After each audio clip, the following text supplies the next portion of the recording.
दुर्गा प्रतिमा विसर्जन के दौरान हिंसा में राम गोपाल मिश्रा की हत्या के आरोपी रिंकू उर्फ सरफराज खान और मोहम्मद तालिम इनकाउंटर में बुरी तरह जख्मी हो गए हैं।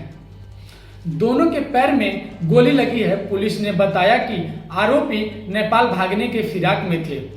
इन्हें इलाज के लिए नानपरा अस्पताल से बहराइच मेडिकल कॉलेज रेफर कर दिया गया है। नेपाल बॉर्डर से पहले इनकाउंटर, 5 और गिरफ्तार। इनकाउंटर नेपाल बॉर्डर से 50 किलोमीटर पहले नानपारा कोतवाली क्षेत्र के हांडा बसेहरी नहर के पास हुआ है। एसटीएफ और बहराइच पुलिस सरफराज और तालिम को साथ लेकर डबल बैरल बंदूक और तमंचा बरामद कराने ले गई थी। एसपी वृंदा शुक्ला के मुताबिक आरोपियों ने बंदूक और तमंचा लोडेड रखा था। उन लोगों ने पुलिस पर फायर कर दिया। पुलिस ने पहले उन्हें सरेंडर करने के लिए कहा। बाद में जवाबी कार्रवाई में सरफराज और तालिम को पैर में गोली लग गई। बहराइच हिंसा के दौरान सरफराज की गोली चलाते हुए तस्वीर सामने आई थी। यूपी पुलिस ने गुरुवार को सरफराज के भाई फहीम, पिता अब्दुल हमीद और मोहम्मद अफजल को भी पकड़ा था। इस पूरी मामला पे समाजवादी पार्टी के राष्ट्रीय अध्यक्ष अखिलेश यादव ने मीडिया साथियों से बात करते हुए इस मामला पे क्या प्रतिक्रिया दिया है, आइए सुनते हैं। क्लियर था कि जब वहां पर तय था, पुलिस की जानकारी में था, तो आखिरकार आपने शांतिपूर्ण ढंग से क्यों नहीं प्रोसेशन को ले जाने दिया या उस कार्यक्रम को संपन्न क्यों नहीं करा पाए। जो लोग एक शांतिपूर्ण तरीके से एक कस्बे, गांव का या आसपास के लोगों का कार्यक्रम शांतिपूर्ण से संपन्न नहीं करा पा रहे हैं, उनसे लॉ ऑर्डर की क्या उम्मीद करेंगे आप। और फिर ये इनकाउंटर, हाफ इनकाउंटर, ये डराने के लिए हैं। आप मुझसे ना नाम बताते ना कुछ बताते, तब भी मैं कह सकता था कि इनकाउंटर किसका किया इन्होंने। इनकाउंटर करना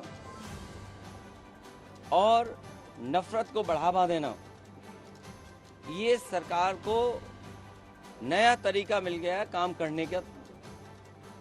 ये अपनी सब नाकामी छिपा रहे हैं। याद कीजिए, उससे पहले दुनिया में कहीं ऐसा होता हो कि जब पहले इनकाउंटर पे सवाल उठाओ मंगेश पर, तो सरकार कहती है क्योंकि हमें बैलेंस करना है तो उसमें क्षत्रिय को भी मार दिया। तो ये कहां का लॉ एंड ऑर्डर है, कहां की ये व्यवस्था है जहां पर आप बैलेंस करने के लिए किसी की जान ले रहे हैं और सरकार अपनी नाकामी छिपाने के लिए खासकर इस तरह के इनकाउंटर कर रही है।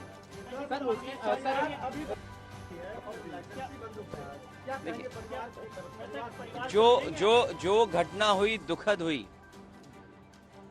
जो घटना हुई दुखद थी और ऐसी घटना समाज में न हो। जो वहां पर फेलियर था, हमारे साथी ये पूछ रहे हैं कि आप क्या करते या क्या परिवार से मिलेंगे। जो दुखी परिवार होगा उसको न्याय दिलाने के लिए हम लोग काम करेंगे। लेकिन सवाल ये वही खड़ा हो जाता है कि सरकार की नज़र में भेदभाव नहीं होना चाहिए। सरकार, जो अंग्रेजों ने कभी नारा दिया था डिवाइड एंड रूल, सरकार उसी पे काम कर रही है, डिवाइड एंड रूल। ये आम लोग जानते हैं, आम लोग ये बात जानते हैं। और आप तो पत्रकार लोग हैं, बुद्धिजीवी हैं, और पड़ोसी जिले का मामला है। आप मुझसे बेहतर जानते होंगे कि ये घटना हुई नहीं है, घटना कराई गई है। और कराई गई के लिए दोषी कौन होगा? अगर जान गई है किसी की भी, हम दुख में शामिल हो सकते हैं, मुख्यमंत्री जी मिल सकते हैं, लेकिन कराई किसने है इस पे आप लोग बेहतर जानते होंगे। यहाँ एक कोई पत्रकार ऐसा नहीं है जो न जानता हो कि ये घटना रोकी जा सकती थी। किसी की जान नहीं जाती। अगर जान गई है, हम दुख बांटने से ज्यादा, जो आज सरकार भी दुख बांट रही है, सरकार को इस बात पे दुख करना चाहिए था कि घटना क्यों हो गई, होनी नहीं चाहिए थी। सरफराज की बहन का कहना ये है कि कल पुलिस ने गिरफ्तार किया था और आज एनकाउंटर दिखाया, कल गिरफ्तार ये उत्तर प्रदेश की पुलिस को बिगाड़ दिया है। उत्तर प्रदेश की पुलिस को बेहतर करने के लिए डायल 100 से लेकर के और सुविधाएं दी। कई कार्यालय इन पुलिस के पास नहीं थे, वो कार्यालय दिए। कई इंफ्रास्ट्रक्चर के काम किए सरकार ने। लेकिन जो पुलिस का तरीका हो गया है, जब कभी भी जांच होगी, बहुत से दोषी लोगों के खिलाफ कार्रवाई होगी, जेल भी जाएंगे।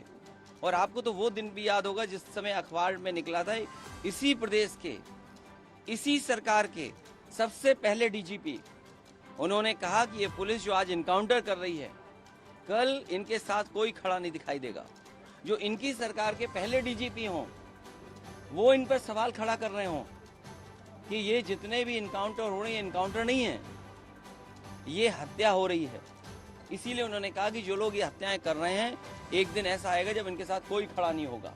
और मुझे सुनने में यहाँ तक आया है, आप बेहतर बताना इस बात को, कि जिस व्यक्ति ने पहला वीडियो वायरल किया उस प्रोसेशन का, उस पत्रकार के हाथ या पैर में बहुत चोटें आई हैं। उसमें बीजेपी के लोगों ने उसे बहुत मारा है। अगर बीजेपी के लोग पत्रकार को मार रहे हैं या बीजेपी के लोग पत्रकार को जेल भिजवा रहे झूठे मुकदमे में, तो समझिए क्या छिपा रहे हैं, कुछ तो छिपा रहे हैं ना। अरे मुख्यमंत्री जी से जो मिलाया हो उसे क्या मुआवजा, क्या नौकरी की बात करें हम। अच्छा बताइए, मुख्यमंत्री जी के साथ जो 2 घंटे वक्त गुजारा हो, उन्हें तो सरकारी नौकरी देनी चाहिए। और फिर जो फेक इनकाउंटर में निकलेंगे उनको क्या नौकरी देंगे क्या? ये 2027 में अगर आप जो समाजवादियों ने काम किए उससे बेहतर काम करके जनता को सुविधा देने का काम करेंगे। 2027 में कानून व्यवस्था किस तरह से बदलाव ये आप मुझसे बेहतर जो पुलिस के अधिकारी खड़े हैं उनसे। ये इनकाउंटर मामला पे सरफराज की बहन ने क्या कही है, आइए सुनते हैं। रविवार को जो वहाँ दंगा हुआ है, उसमें जिस आदमी की मृत्यु हुई है, उसका इल्जाम मेरे पिता और मेरे भाइयों पे आया है। मेरे पिता का नाम अब्दुल हमीद और मेरे भाई का नाम सरफराज अहमद और मोहम्मद फहीम है। उस दंगे के बाद 14 तारीख को एसटीएफ की टीम मेरे घर पहुंची और वहां केवानागंज पहुंची, मेरे ससुराल, और वहां मेरे घर की तलाशी ली। जब वहां कोई नहीं मिला तो वो लोग मेरे पति ओसामा और मेरे देवर शाहिद को लेके चले गए। उसके बाद से उन लोगों का कोई अता पता नहीं चल रहा है। कल 16 तारीख को जो है मुझे गांव से कुछ पता चला कि जो है कल 16 तारीख को गांव से मुझे खबर मिली कि धर्म कांटे के पास से मेरे पापा और मेरे भाइयों को अरेस्ट कर लिया गया है। उनके साथ 1 लोग और हैं, 4 लोगों को अरेस्ट किया गया है, लेकिन उनका भी कुछ पता नहीं है। ना उनका कहीं कुछ दिखाया जा रहा है, किसी थाने में भी वो नहीं है, ना कोई कप्तान कुछ बता रहे हैं, ना मीडिया में कुछ पता चल रहा है। हमको डर है कि उनको फर्जी इनकाउंटर दिखा के उनकी हत्या कर दी जाएगी और मेरे पति ओसामा और शाहिद को भी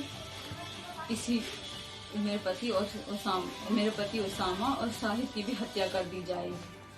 हम निवेदन, माननीय अध्यक्ष से निवेदन करना चाह रहे हैं, प्रधानमंत्री जी से, मुख्यमंत्री जी से निवेदन करना चाह रहे हैं कि हमको डर है कि उनकी हत्या कर दी जाएगी, इस वजह से उनकी सुरक्षा की अपील कर रही हूँ। 2 व्यक्ति आए थे हमारे यहाँ, जो 2 लोग, एक सरफराज करके नाम है और एक तालिम करके, मोहम्मद तालिम। तो दोनों के, एक के दाएं पैर में, एक के बाएं पैर में। क्या स्थिति है सर? स्थिति दोनों की सही है। कहाँ भेजा गया सर? थोड़ा जो गोली है, गोली अभी भी अंदर ही है क्योंकि एग्जिट पॉइंट उसमें नहीं दिखा है। बाकी हमने डिस्ट्रिक्ट हॉस्पिटल बहराइच के लिए रेफर कर दिया है, वहाँ एक्सरे और फर्दर मैनेजमेंट के लिए। स्थिति दोनों की नॉर्मल है।